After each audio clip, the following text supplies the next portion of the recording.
Got this BlackMagic cinema camera boosted and ready for 2021. We got 5 tips to give you to boost your camera up and make it ready for 2021. Yeah, 8 years after the release. Be right back.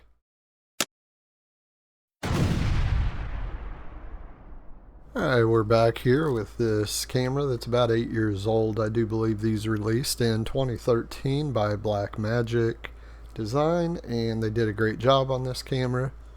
There was several flaws, unfortunately, that led to some setbacks, but you can get around those.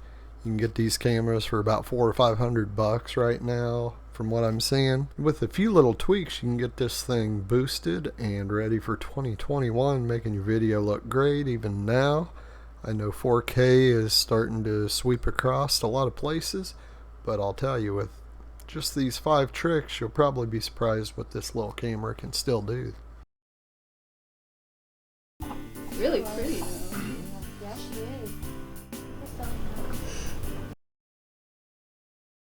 They're building up a lot.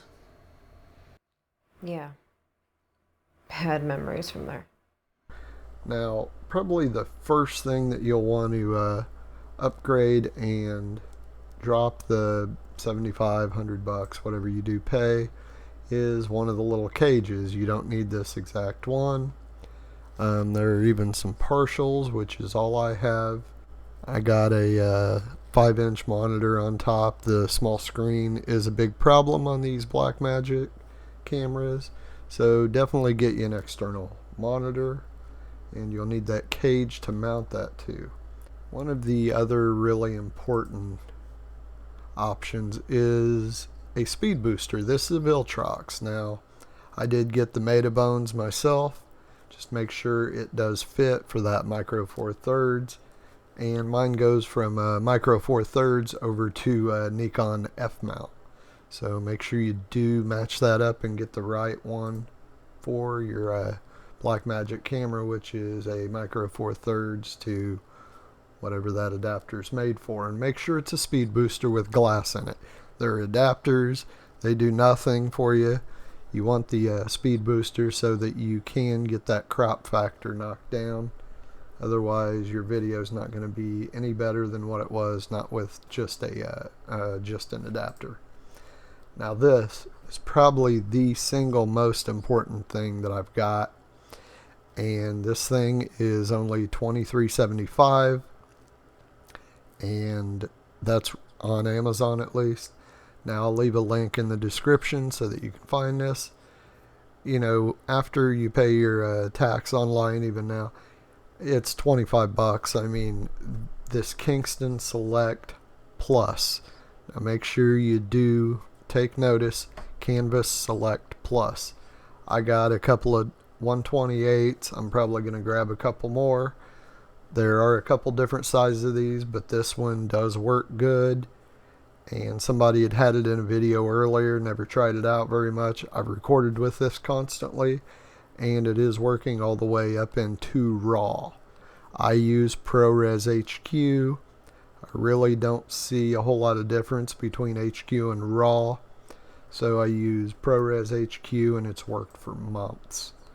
Now, let's go over here, and this was the main lens that I bought, which really upped my picture. Now, this was after the speed booster, obviously, and this is a Sigma, and it's a 28 to 70 is what that is, and that does work with a speed booster. Now, the one I got's a Nikon F mount. Again, you're going to have to make sure you know what you're picking up when you get your lens, so that it does match the end of your speed booster. So you're adapting from your camera mount micro 4/3 with your speed booster, and then whatever your speed booster is, mine's a Nikon F, you will want to match your lens to that speed booster. And then I did pick up this here. This is a Tamron. It's a 70 to 210. This works really good for wide images. So you can get all the way up to 210, obviously, from the numbers there, which gives me a really good wide. So with those two lenses, them work really good. I use the Sigma I have been using for a prime lens. These are very reasonable lenses. They're not more than probably under 50 bucks a piece. So these are really reasonable, and that'll get you going pretty good. I can't stress enough about one other major issue, and that would be this here. And I'll make sure I get a clear look at that. Now this is just a cheaper battery. It's a 9800 milliamp hour battery, and with the poor batteries that came with the original BlackMagic cinema camera, you can only get maybe 20 minutes out of a good battery. So this here lasts, I believe, according to the math, it's supposed to be about 4 hours, maybe even a little over. And that's another reason I use the cage. And I'll go ahead and grab that camera now. I do have a clamp on that, as you can see, and I clamp that battery right to that, and then I just plug in the battery into the camera like you would the power adapter.